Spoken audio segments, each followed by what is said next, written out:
ఓం శ్రీమాత్రే నమః. మన దుర్గమ్మ తల్లి భక్తులందరికీ కూడా నమస్తే అండి. అమ్మవారి పాదపద్మములకు నమస్కారం చేసుకుంటూ వీడియోలోకి వెళ్దాము. వీడియోని ఎక్కడా కూడా స్కిప్ చేయకుండా వినండి ఫ్రెండ్స్. చాలా అద్భుతమైన విషయాలైతే తెలుసుకోగలుగుతారు. మన దుర్గమ్మ తల్లి ఏమంటున్నారు అంటే, బిడ్డ నీ మనసుకు సంతోషం కలిగించే చాలా ముఖ్యమైన విషయం చెప్పబోతున్నాను. ఆసక్తిగా వినమ్మా. ఇప్పటి వరకు నా ద్వారా నీ కుటుంబం వారి విషయాలు ఎన్నో తెలుసుకున్నావు. ఈరోజు ఇప్పుడు ఈ క్షణం నీ గురించి నీకు తెలియచేయాలి అని నేను అనుకుంటున్నానమ్మా. చక్కని నీ రూపురేఖలు, నీ ప్రవర్తన, నీ మంచితనం, నీ బాధలు, నీ సంతోషాలు అవన్నీ కూడా నీకు తెలియజేయబోతున్నాను. ఇవి నువ్వు తెలుసుకున్నప్పుడు ఆనందం, సంతోషం మాటల్లో చెప్పలేము. అంతటి సంతోషం నీకు కలుగుతుంది తల్లి. ఇవి నీ దుర్గమ్మ తల్లి ఎంతో సంతోషంతో చెబుతున్న మాటలు.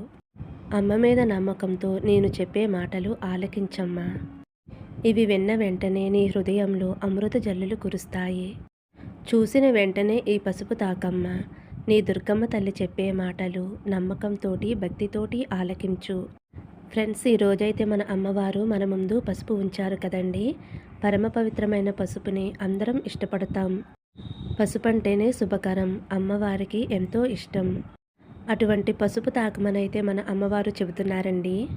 పసుపు తాకి, దుర్గమ్మ తల్లి మా ప్రతి కోరిక కూడా నీకు తెలుసు, మాకు ఏం ఇవ్వాలో నీకు తెలుసు అని మన ప్రతి కోరిక కూడా దుర్గమ్మ తల్లిని అడుగుతాం కదండి.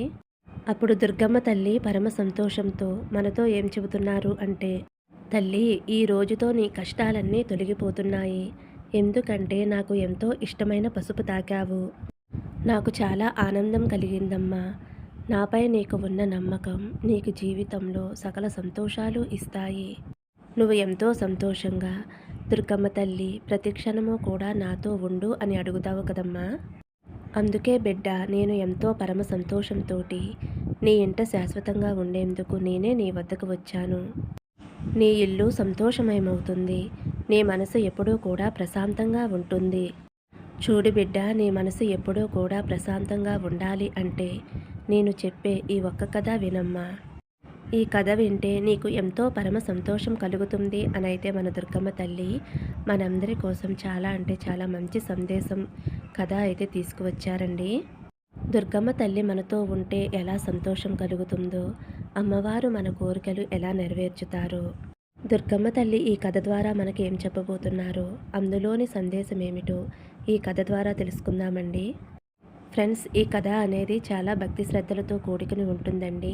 మనకి దైవంపై ఎంత నమ్మకం ఉంది అనేది, అలాగే దైవాన్ని నమ్మటం వలన మనకి ఎంత మంచి జరుగుతుంది అనేది ఈ కథ ద్వారా తెలుసుకోవచ్చండి. మీరు ఎక్కడా కూడా వీడియోని స్కిప్ చేయకుండా వినండి ఫ్రెండ్స్. ఈ కథ వింటే పూర్తిగా మీకే అర్థమవుతుంది. చాలా మంచి కథ అండి. మీరు వీడియోని ఎక్కడా కూడా స్కిప్ చేయకుండా వినండి. వీడియోలోకి వెళ్ళే ముందు చిన్న రిక్వెస్ట్ అండి, మన వీడియోస్కి అయితే ఒక చిన్న లైక్ ఇచ్చి సబ్స్క్రైబ్ చేసుకోండి. అలాగే కామెంట్ బాక్స్లో ఓం శ్రీమాత్రే నమః అని కామెంట్ చేయండి. ఇంకా ఆ కథ ఏమిటో తెలుసుకుందామండి. పూర్వం ఒక ఊరిలో శివదేవుడు అనే ఒక గృహస్థుడు ఉండేవాడు. అతడు గొప్ప శివభక్తుడు. రోజూ తన ఊర్లో ఉన్న శివాలయానికి వెళ్ళేవాడు. ఒట్టి చేతులతోటి వెళ్లకుండా బాగా కాచి చల్లార్చిన కుంచుడు పాలుతో ఆలయానికి వెళ్ళేవాడు. శివుడికి వాటిని నైవేద్యంగా ఆరగింపచేసేవాడు. అలా భక్తితోటి స్వామివారికి సమర్పించి ఆ పాలను ఇంటికి తీసుకుని వెళ్ళేవాడు. ఇలా పరమనిష్టతోటి ప్రతిరోజు కూడా కుంచెడి పాలను శివుడికి ఆరగింపచేసేవాడు. ప్రతిరోజు కూడా మహాదేవుణ్ణి అర్చించేవాడు. ఉన్నట్టుండి శివదేవుడికి తన భార్యతో కలిసి పురుగురు వెలవలసి వచ్చింది. దానితో ప్రతిరోజు ఆరాధించే శివ పూజ, నైవేద్యంగా సమర్పించే పాలను దేవాలయానికి తీసుకువెళ్ళడం ఎలాగా అని అతను ఆలోచించాడు. ఇంట్లో అందరికన్నా చిన్నదైన తన పాపను పిలిచాడు. పాప, మేము ఊరికి వెళుతున్నాము. ఊరి నుంచి ఇంటికి తిరిగి వచ్చేదాకా ఇంటి దగ్గరే జాగ్రత్తగా ఉండు. ఇంకొక ముఖ్యమైన విషయం ఏమిటి అంటే, మనం ప్రతిరోజు కూడా శివాలయంలో శివుడికి పాలను ఆరగింపచేసేవాళ్ళము. ఆ పని కూడా నువ్వే చేయాలి తల్లి. బాగా కాచి చల్లార్చిన కుంచుడు పాలను ఒక పాత్రలో పోసుకుని గుడికి వెళ్ళాలి. అక్కడ స్వామికి ఆ పాలను అర్పించాలి. మరి నువ్వు వెళ్తావు కదూ. ఇది మన నియమం తల్లి, వ్యర్థము అనేది కానివ్వకు.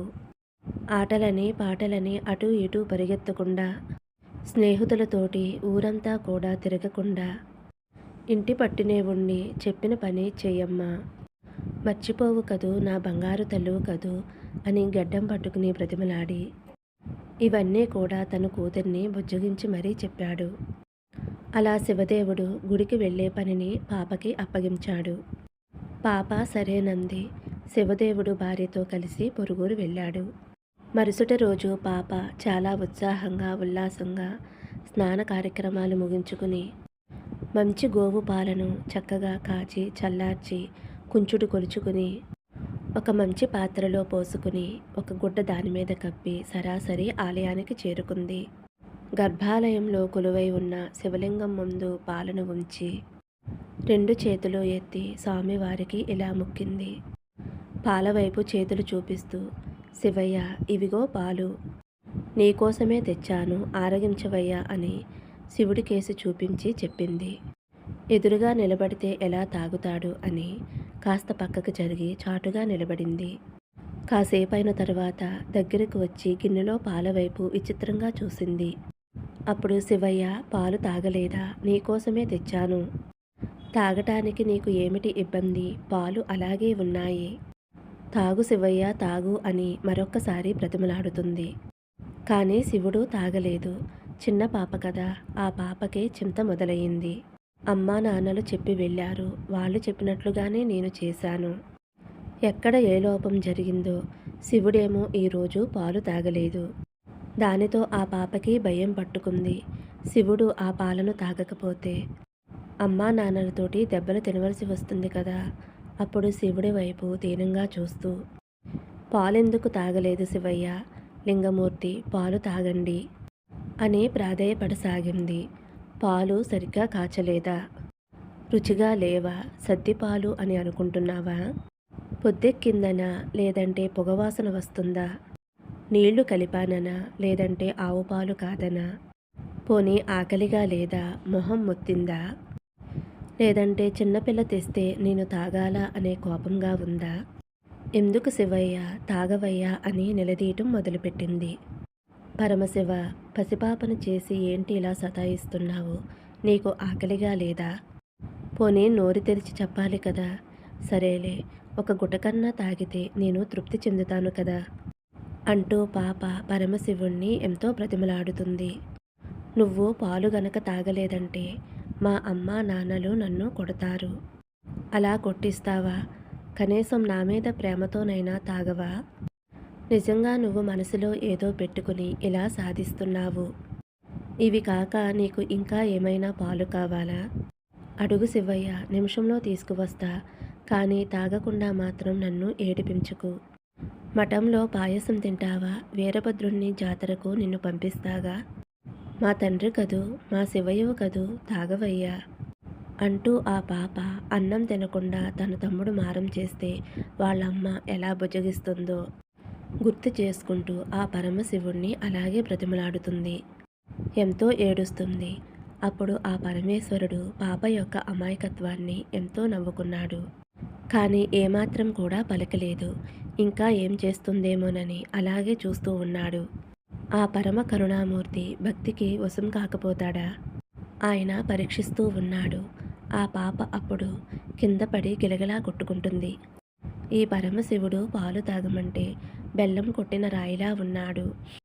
నాన్నగారు వస్తే నన్ను కోపగిస్తారు అని ఏడవసాగింది. స్వామి వైపు చూస్తూ, మా వాళ్ళు నన్ను చంపేస్తారు, నువ్వు ఈ పాలు తాగలేదు అంటే నేను ఏదో పొరపాటు చేశాను అని మా వాళ్ళు నన్ను కొడతారు. నాన్నగారు పదే పదే చెప్పినా ఈ పనిలో ఆటంకం ఎదురైంది అని తెలిస్తే ఆయన చేతిలో నేను చావడం అనేది ఖాయం. అంతకంటే నీ ముందే ఇక్కడే చచ్చిపోవడం మేలు అని తన తలను శివలింగానికేసి బాదుకుంది. సర్వేశ్వరుడు ఒక్క క్షణం కూడా ఆగకుండా ఆ పాపను పట్టుకుని ఆపాడు. ఆ చిన్నారి ముందు చిద్విలాసంగా నిలబడ్డాడు. ఆ గిన్నెడు పాలు కూడా తీసుకుని ఒక్కసారిగా పాలన్నీ తాగేశాడు. పాప పరమ సంతోషంతో ఎగిరి గంతు వేసింది. శివుడు మాయమైపోయాడు. ఆ రూపం అరుదైనది అని ఆ పాపకు తెలియదు. ఆయన దేవుడని, పిలిస్తే పలుకుతాడు, పెట్టినవన్నీ తింటాడు, మన మాట వింటాడు అని పాప ఎంతో ఆనందించింది. పాప తండ్రికి ప్రయాణం కాస్త అనుకోకుండా ఒక్కరోజు అనుకున్నది 4-5 రోజులు పడుతుంది. పాప రోజు పాలు తేవటం, శివుడికి నివేదించటం అది ఆ పరమేశ్వరుడికి నచ్చింది. ఇలా ప్రతిరోజు పాప పాలు తీసుకురావటం, శివుడు తాగటం ఇలా జరిగిపోతూ ఉంది. ఒకరోజు తల్లిదండ్రులు ఊరి నుంచి తిరిగి వస్తున్నారు. శివుడికి పెట్టిన పాలగిన్నెను తీసుకుని పాప తిరిగి వస్తుంది. అమ్మా నాన్నను చూసేసరికి ఎగిరి గంతులు వేసింది. ఇంతలో శివదేవుడు పాప చేతిలో ఉన్న పాలగిన్నెని చూశాడు. పాత్రలో పాలు లేవు. ఎక్కడికి వెళుతున్నావు అని సందేహంగా అడిగాడు. పాప గుడిలో శివుడు పాలు తాగిన విధానం అంతా కూడా చెప్పింది. శివదేవుడు పాప మాటలు నమ్మలేదు. శివుడు పాలు తాగటమేమిటి? నువ్వేదో అబద్ధం అనేది చెబుతున్నావు. మహాదేవుడి పేరు చెప్పి నువ్వే తాగేశావా? ఏమిటి అని నిలదీస్తూ పాపని అడుగుతున్నాడు. నిజాన్ని చెప్పు, మహాదేవుడికి అర్పించే పాలను నేలపాలు చేశావు కదూ అని కూతుర్ని అనరాని మాటలు అన్నాడు. పాప ఎంత చెప్పినా కూడా నమ్మని శివదేవుడు మరునాడు పాప కూడా శివాలయానికి వెళ్తాడు. రోజుటిలాగే పాప పాలగిన్నెను శివుడి ముందు ఉంచుతుంది. లింగమూర్తి ఆరగించవయ్యా అని పిలిచింది. స్వామి పలకలేదు. అప్పుడు శివదేవుడికి పట్టరాని కోపం వచ్చింది. ఒసే, రోజూ పాలు తాగే శివుడు ఈరోజు ఎందుకు తాగలేదు? కన్న తండ్రిని అబద్ధపు మాటలతో మోసం చేస్తావా? ఇన్ని అబద్ధాలు చెప్పి నన్ను మోసం చేశావు పాపిష్టిదానా! ఎంత శివద్రోహం చేశావు? శివుడికి తెచ్చిన పాలను నీ పొట్టలో పోసుకున్నావా? ఉండు, నీ పని చెబుతాను. ఎంత నాటకం ఆడావే! నిన్ను ఊరికే వదలను, నీ పొట్ట చీలుస్తా అని ఉక్రోషంతోటి ఆ పాప మీదకి ఉరికాడు. పాప భయంతో వణికిపోయింది. ఎటు వెళ్ళాలో తెలియక గట్టిగా ఏడుస్తూ హాలింగ హాలింగ అంటూ లింగ స్వరూపాన్ని గట్టిగా పట్టుకుంటుంది. ఇదిగో నేను ఉన్నాను, నువ్వు బాధపడకు అంటూ మహాదేవుడు శివలింగం మీద తన వక్షస్థలాన్ని తెరిచాడు. పాప అందులోకి చొరబడింది. తండ్రి వెంటపడుతూ పాప వెంట్రుకలను చిక్కించుకున్నాడు. ఎక్కడికి పోతావే అంటూ పాపని యువతలకి లాగబోయాడు. వెంటనే పాప శివలింగంలో ఐక్యమైపోయింది. వెంటనే ఆ లింగం పాప మాయమైపోయారు. ఎంతో నిశ్చలమైనది ఆ పాప యొక్క భక్తి, అమాయకత్వం. అందుకే తండ్రిని కాదని కూతురికి తన దర్శనమిచ్చాడు. తనలో ఐక్యం చేసుకున్నాడు. ఇంతకన్నా నిదర్శనమేముంది? ఆనాటి నుండి ఆ పాప గోడగూచి అని పిలువబడింది. ఈ కథ ఎవరైతే విన్నారో ఆ పార్వతీ పరమేశ్వర్ల అనుగ్రహంతో మీ కోరికలు అనేవి తప్పకుండా నెరవేరుతాయి. ఆ దుర్గమ్మ తల్లి అనుగ్రహం, ఆ శివయ్య తండ్రి అనుగ్రహం మీకు ఎల్లవేళలా ఉంటుంది. మీరు కోరుకున్న కోరికలు నెరవేరి మీ జీవితంలో అద్భుతం జరుగుతుంది. ఫ్రెండ్స్, అమ్మవారు తీసుకువచ్చిన కథ విన్నారు కదండి. మరి అద్భుతమైన కథ. మరి మనం భగవంతుడి మీద నమ్మకంతో ఉంటే ఆ భగవంతుడి దర్శనం మనకు కలుగుతుంది. అలాగే మన కోరికలు కూడా నెరవేరుతాయండి. మన కష్టాలు కూడా తొలగిపోతాయి. ఇటువంటి కథలు వినడం వలన మన జీవితాల్లో ఆ భగవంతుడు అద్భుతమైన మార్పులను అయితే తీసుకువస్తాడండి. మనం ఎప్పుడూ కూడా దైవం పట్ల భక్తి శ్రద్ధలతో ఉండాలండి. అప్పుడు మన జీవితంలో అంతా మంచి జరుగుతుంది. మరి ఈ కథ మీ అందరికీ నచ్చింది అనుకుంటున్నాను ఫ్రెండ్స్. నచ్చితే ఒక చిన్న లైక్ ఇవ్వండి. ఓం శ్రీమాత్రే నమః. ఓం నమః శివాయ. జై శ్రీరామ్.